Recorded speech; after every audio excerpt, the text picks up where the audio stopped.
Saudações alvinegras, pessoal, esse é mais um vídeo dos meninos de fora da vila.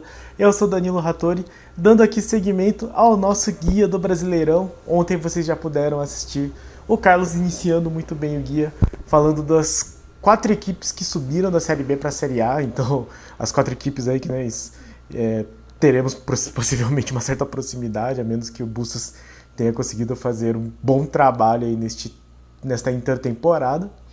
E vamos continuar escalando a tabela do ano passado. Como bem disse o Carlos, este será a ordem do nosso guia do Brasileirão deste ano.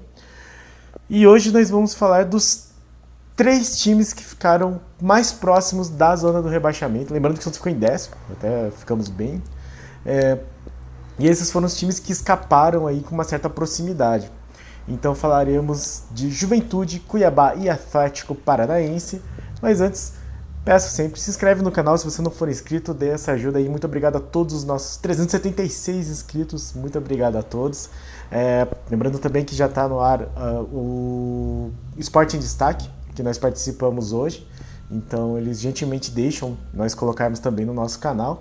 E no mais, comente aí o que você acha desses 3 times, se vocês acham que são times que nós podemos aí novamente superar, ficar na frente. Times que nós não conseguimos tantas vitórias, né? Apesar de serem os piores colocados aí dos que não foram rebaixados. E em contrapartida, conseguimos 2 vitórias contra o mais forte deles, na minha opinião. Então vamos começar a segunda parte do nosso guia aqui, falando do Juventude.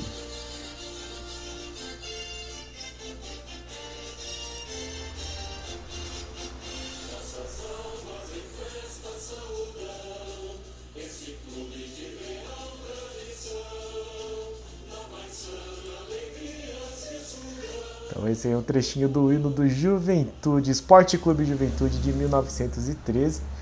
Time aí que escapou por muito pouco. Na verdade ele precisava de um empate, acho que para escapar, mas precisou vencer o Corinthians aí no último jogo do campeonato. Então o Juventude que ficou na 16ª colocação do campeonato do ano passado com 46 pontos, 3 acima do Grêmio, que foi o primeiro rebaixado.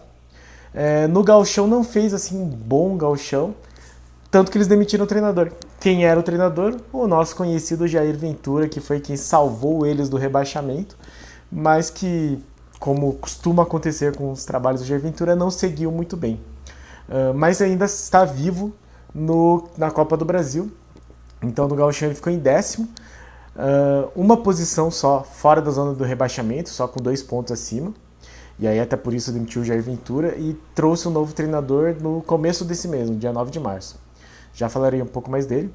E na Copa do Brasil eliminou o Porto Velho de Rondônia e o Real Noroeste do Espírito Santo. O Real Noroeste, inclusive, é o que tirou o Operário aqui do Paraná, então é um time que ninguém conhecia direito, mas que apareceu aí bem na primeira fase, já tirou o Operário. No sorteio acabou pegando o São Paulo, então serão aí os confrontos do Juventude na Copa do Brasil. São Paulo e Juventude. Como eu disse, eles viram lá que a campanha do Jair Ventura não estava muito boa, demitiram ele e contrataram o Eduardo Batista. Aquele Eduardo Batista que passou por Sport, Fluminense, Ponte Preta, passou pelo Palmeiras, treinou o Coxa algumas vezes e que estava no Mirassol.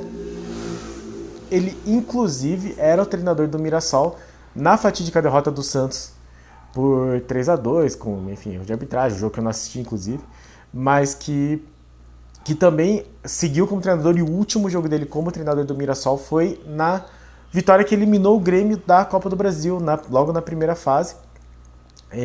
Então ele começou ganhando, aí o Grêmio virou para 2-1, o Mirassol virou para 3-2, e precisava ganhar, né? O empate era do Grêmio, acabou eliminando o Grêmio, e logo em seguida foi para o Juventude, e que está aí aguardando o começo do Brasileirão. Tem alguns nomes que são mais conhecidos, né? O César, que é um goleiro do Londrina, ele foi do Londrina durante muito tempo, não sei se vocês vão lembrar, mas teve uma época que existia um campeonato chamado Primeira Liga, e o Londrina foi campeão em cima do Flamengo, e o César era o goleiro, acho que pegou uns 2 pênaltis, enfim. O Paulinho Mocelin, que jogou o Campeonato Brasileiro agora, o Paulista pelo São Bernardo, então jogou contra a gente, era considerado um dos destaques do São Bernardo, e é da base do Juventude também. O Chico, aquele coreano que marcou um golaço quando jogava pelo Atlético Goianiense, depois foi pro Ceará, eu acho que é um jogador bastante interessante. O William Matheus, que viajou bastante aí, jogou pelo Fluminense, pelo Palmeiras, ele ficou bastante tempo, acho que pelo Coxa. E o destaque é o Capixaba, que é um atacante bem forte, daqueles centroavantes, atacantes clássicos, né, assim, de muita força física, que é o destaque ofensivo aí do Juventude. No campeonato do ano passado, então ele ficou em 16º, né, contra o Santos, nós não conseguimos a vitória, vocês possivelmente lembram dos dois jogos que foram dois jogos horríveis para o Santos. Foi um 0-0, tenebroso no primeiro turno. Jogando em casa, o Santos teve uma chance com o Caio Jorge. E aí no segundo, o Santos até fez um primeiro tempo bom, se vocês forem lembrar. Mas acabou perdendo de 3-0, tomou um gol no final do primeiro tempo. Daí depois tomou um gol logo no começo do segundo, enfim, horrível. E neste campeonato, o Santos começa enfrentando eles fora, na 12ª rodada. Então, preparem-se. Porque, deixa eu ver qual que tá mais ou menos a data prevista, a 12ª rodada vai ser 15 de junho, 16 de junho. Vai estar frio. O Alfredo Jaconi é muito conhecido por ser um estádio frio pra caramba. Então possivelmente a gente vai pegar frio lá. E aí a volta já é na 31ª rodada, o Santos recebe eles em casa. E no geral, o Santos não teve tantos jogos, teve só 22 jogos contra o Juventude. Venceu 9, empatou 9 e perdeu apenas 4, um deles no ano passado. Para fins de lei do ex, ex-jogadores que foram do Santos e estão no Juventude, nós temos o conhecidíssimo Yuri Lima, que veio muito promissor do Audax, daquele Audax vice-campeão do Diniz, e nunca conseguiu jogar bem. O Ademir Quintino sempre elogiou muito ele, mas nunca mostrou muita coisa no Santos. Aí foi pro Fluminense, acho que ano passado chegou a jogar contra a gente pelo Fluminense. Está lá no Juventude o Yuri Lima. E além dele, dois reforços que meio vieram juntos, eu acho que os dois eram do Mirassol, se não me engano, que são o Danilo Boza e o Onitlase Moraes. O Isaltino ao contrário, o lateral esquerdo Moraes, o Boza zagueiro, que acabaram os dois terminando o empréstimo lá com, eu acho que era com o Mirassol, eles eram de outro time, mas estavam no Mirassol, enfim, não lembro. E aí os dois foram juntos pro Juventude, então seguem juntos aí Danilo Boza e Onitlase Moraes. Este é o Juventude, time de Caxias, bastante complicado aí. Jogar em Caxias eu acho uma coisa meio complicada. O Santos acabou não indo bem da outra vez. Espero que o jogo pelo menos seja de dia, para não ter tanto problema com o frio. Seguimos então com a nossa lista, com o Cuiabá. Deixa eu pôr no começo aqui.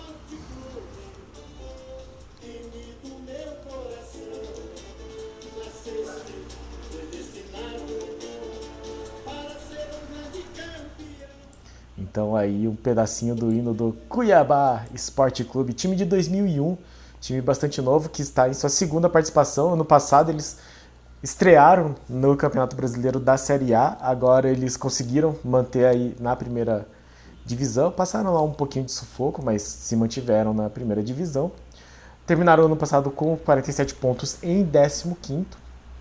E nesse ano eles continuam bem, vão disputar a Sul-Americana. Então, participaram lá do sorteio com a gente. Eles estão no grupo B da Sul-Americana, né, com o Racing, Melgar e o nosso conhecido também River Plate do Uruguai. Também estão vivos na Copa do Brasil.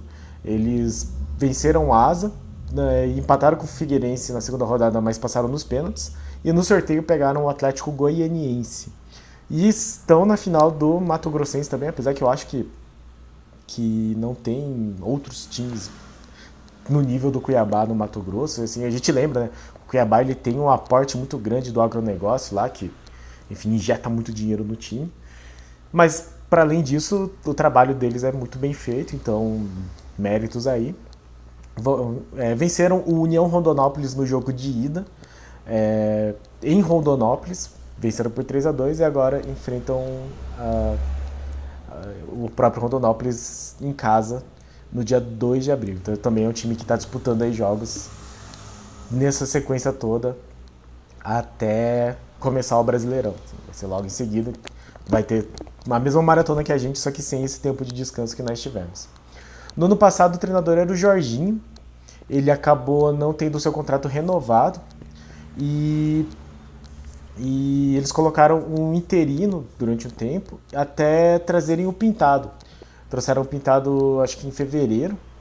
E o Pintado, assim, passou por um monte de time, né? Ponte, Guarani, Figueirense, treinou o Paraná Clube, treinou o São Caetano, algumas vezes o Mirassol, chegou a deixar de ser treinador para ser auxiliar no São Paulo, aí voltou a ser treinador. Ano passado treinou a Chapecoense, que foi a primeira rebaixada. Então, o Pintado, que enquanto jogador, foi jogador do Santos. Inclusive é a única lei do ex que eu achei do Cuiabá. Cuiabá que tem alguns jogadores interessantes, como o Walter, aquele goleiro eterno reserva do Corinthians, não mais, né? Agora ele é um reserva do Cuiabá, eu acho. O Alain Pereur, que era um zagueiro do Palmeiras, o Paulão, que fez bons campeonatos aí pelo Fortaleza, acho que pelo Vitória também. O Genigol, que a gente aqui principalmente quem acompanha o Paraná Clube conhece, né? Lembra dele. O Everton, não o Everton, goleiro. O espaço Everton, aquele atacante que foi do Atlético Paranaense, depois foi pro Flamengo, depois foi pro São Paulo, está no Cuiabá. E além deles tem o Valdívia, não o Valdívia chileno, mas aquele Valdívia que jogou no Inter, enfim, meio de campo, e o Rodriguinho, aquele que quase veio pro Santos, teve uma possibilidade de vir pro Santos para ser o meia. Rodriguinho, que é o destaque desse time, tem participado dos gols, até olhando assim, talvez. Enfim, não precisava ter vindo mesmo. O Rodriguinho, que jogou pelo Bahia no ano passado. Bahia que também deu trabalho pro Santos no ano passado. Mas que foi rebaixado. Então, aí, reforçando o time do Cuiabá. No ano passado nós não vencemos o Cuiabá e foram os 2 únicos jogos da história, né? Então o Cuiabá, que é um time muito novo, é de 2001, subiu agora para a Série A. Então são as primeiras vezes que está enfrentando os times da Série A. E nas primeiras vezes que nós enfrentamos o Cuiabá, nós perdemos o primeiro jogo, 2-1. Foi foi o jogo que determinou a queda do Diniz, né? O último jogo do turno. Então o Santos saiu perdendo, daí conseguiu empate com o Piranha, mas tomou mais um gol, enfim, Diniz foi demitido. E o último jogo do campeonato do ano passado foi empate com o Cuiabá na Vila Belmiro, 1-1. O Santos saiu perdendo de novo, empatou com o Lucas Braga e terminou assim. O Cuiabá se salvou. O Santos não conseguiu a vaga na pré-Libertadores, muito porque acho que o Atlético Goianiense ganhou. Então, esse foi o Cuiabá no ano passado, que eu não achei nenhum jogador que pelo menos eu bato o olho e me lembra que jogou no Santos. Só o Pintado mesmo que jogou no Santos, então eu vou deixar ele como a nossa lei do ex aí. E para terminar a nossa segunda parte, vamos falar do Atlético Paranaense.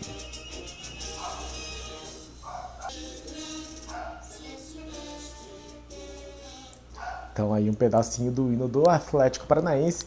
Antes um time sem H, agora um time com H. O hino, assim, pra quem é de Curitiba e vai nos estádios, tá muito acostumado a ouvir, né? Não é um hino tão novidoso que nem o do Cuiabá, ou do Juventude, que eu não conhecia, assim. O do Juventude até já tinha ouvido, ele fala que nossas almas em festa saúde, é uma coisa meio mórbida até. O do Cuiabá que eu esperava que fosse uma música mais sertaneja, mas eles deixaram um formato mais clássico de hino. O do Atlético uma marcha como vários outros hinos por aí. Atlético Paranaense, que é o atual campeão da Sul-Americana e, portanto, está na Libertadores, está no grupo, entrou direto na fase de grupos e está no grupo do Libertad, do Paraguai, do Caracas e do The Strongest. Então vai ter altitude, mas é um grupo bastante tranquilo, assim, a gente sabe que o The Strongest não é lá essas coisas. No Campeonato Paranaense, ele foi eliminado agora pelo Curitiba e isso meio que causou assim, uma situação um pouco complicada, porque normalmente o Atlético joga com o Sub-20, o Campeonato Paranaense. Assim, já faz uns anos que eles adotam essa política. E daí eles meio que, tipo, perdeu, paciência, vamos fazer a pré-temporada aí com os profissionais. Esse ano parece que não, parece que eles jogaram sério esses Atletibas, acabaram sendo eliminados pelo Coxa. E segunda-feira parece que teve um amistoso contra o América Mineiro, eles meteram goleada, mas a torcida começou a reclamar com o Petralha, né? É um time que, enfim, tem dono já faz muito tempo. O Petralha manda no time, pro bem e pro mal. Então, os próprios atleticanos falam que é uma situação de amor e ódio. E aí, a torcida xingando o Petralha e o Petralha dando entrevista falando que é um bando de ingratos interesseiros, assim, chamando a torcida de ingratos interesseiros. Enfim. E parece que a torcida queria a saída do Alberto Valentim, que entrou, se eu não me engano, tipo, no dia, assim, o primeiro jogo dele foi a final da Sul-Americana, ou um jogo antes foi o primeiro jogo dele, que não é, assim, aquele treinador espetacular, mas conseguiu ganhar a Sul-Americana, era ele que estava no banco, e tirou o time da zona de rebaixamento porque o Atlético passou por uns apuros, assim, ele teve alguns momentos de risco, ele escapou mesmo quando ganhou do Cuiabá em casa na antepenúltima ou penúltima rodada. Então, terminou aí com seus 47 pontos, só 4 a mais que o Grêmio, mas foi meio tenso assim pro Atlético. Mas de qualquer forma é um time assim, que vem fazendo boas temporadas, campeão da Sul-Americana, bicampeão da Sul-Americana, ganhou a Copa do Brasil recentemente, estava na final da Copa do Brasil, eliminou a gente, inclusive, né, na semifinal da Copa do Brasil, duas derrotas, mas enfim, era aquele time do Diniz, depois o time do Carille, enfim. E tem muitos nomes assim, que chamam a atenção, que tem passagens por grandes clubes, ou que são nomes realmente bons, né? Que nem o Santos, goleiro, foi convocado recentemente para a seleção, porque o Ederson acho que foi cortado, não sei. O Thiago Heleno, que já está há muito tempo como líder dessa zaga do time, capitão. O lateral Abner. O Marlos, eu nem sabia que ele estava no time, mas o Marlos, aquele que ele foi revelado aqui no Curitiba, depois foi para o São Paulo, depois saiu, enfim, acho que estava no Shakhtar Donetsk até, e tá aí no Atlético Paranaense. O Cittadini, nosso conhecido Cittadini, eu acho que é um destaque, o pessoal do Atlético gosta muito dele, marcou gol na final da Copa do Brasil que eles venceram. O Terans, que é um uruguaio, diz que é muito, assim, ele é muito bom, né, mas os atleticanos gostam muito dele. Recentemente chegou o Canóbio, foi uma contratação relativamente cara, veio do Peñarol. O atacante Pablo, aquele que quase veio pro Santos, que ninguém no São Paulo gosta dele, que o São Paulo pagou muito caro pelo Pablo quando comprou ele do próprio Atlético Paranaense. Pablo que marcou muitos gols no Atlético e acabou cedendo, acho que até deve ter sido de graça, assim, pro próprio Atlético Paranaense. Tomás Coelho, que jogou no Red Bull Bragantino um tempo, estava jogando fora. O Matheus Babi, que surgiu muito bem no Botafogo, né, teve destaque. E o Cirino, Marcelo Cirino, que saiu do Atlético, se não me engano, depois foi pro Flamengo, enfim. Mas também outro jogador que os atleticanos adoram. No ano passado, nesse ano o Santos vai enfrentar ele na nona rodada fora, ou seja, aqui no Paraná. Está previsto para a semana do dia 4 de junho, 5 de junho. Até diria que poderia estar frio, só que a arena é um estádio fechado, então não afeta tanto assim. E aí o Santos enfrenta em casa eles na 28ª rodada, então já caminhando aí para a reta final do Brasileirão. E no ano passado o Santos venceu os 2 jogos, que é uma coisa muito rara, né? A gente sempre fala que o Atlético Paranaense é um time muito complicado do Santos ganhar na arena, mas normalmente o Santos ganha na Vila, né? É até engraçado que depois desse jogo os atleticanos eram super favoritos, assim, eles se consideravam super favoritos e começaram a falar que na Vila não tem jeito, é melhor explodir a Vila, estádio maldito, não sei o quê. E de fato foram 2 jogos bem estranhos. No primeiro, o Santos em casa venceu com o gol do Marcos Guilherme numa falha do Santos, que é bastante rara, e no cruzamento do Maddison, se eu não me engano. E aí um gol contra bizarro do Zé Ivaldo. Então o Santos 2-1, tomou um gol do Terans, também se eu não me engano. E aí no segundo jogo fora de casa só deu Atlético na arena, mas o Santos marcou um gol logo no começo do segundo tempo, de cabeça do Maddison. E aí Santos 1-0 e Santos 2-1, 2 vitórias sobre o Atlético, uma coisa bastante rara de acontecer. Na história, nós temos 59 confrontos, sendo que o Santos tem 28 vitórias, 13 empates e 18 derrotas para o time de Curitiba. E como lei do ex, nós temos o já mencionado Léo Cittadini, o Kaká brasileiro, o Kaká de Santista, e o Vitor Bueno, que eu não sabia que estava no Atlético, mas abri a página deles de elenco, apareceu lá o Vitor Bueno, o conhecido joga de terno, porque parece que está morto. Então, esses são aí os 3 times dessa nossa segunda parte, Juventude, Cuiabá e Atlético Paranaense. Esperamos que o Santos consiga muitos pontos contra esses times, porque são times que, enfim, em tese não apresentam tanta dificuldade, né?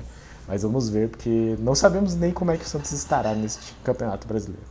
Certo, pessoal? Então, este foi a nossa segunda parte. Amanhã, o Carlos continua com a nossa terceira parte, falando de São Paulo, Internacional e Ceará, o Vozão. Então, continue acompanhando o nosso guia e, enfim, acho que até a semana do Campeonato Brasileiro a gente vai ter terminado bem tranquilo. Falaremos de todos os times e com breve prognóstico aí para o nosso Santos neste Brasileirão. Certo, pessoal? Muito obrigado a todos que assistiram o vídeo. Se você não é inscrito, se inscreve aí no canal, dê essa força, deixe seu like, comente aí o que você acha desses times, quem que o Santos vai conseguir vencer desses três, quem vai apresentar maior dificuldade. Comente, compartilhe e, no mais, pra cima deles. Abraço!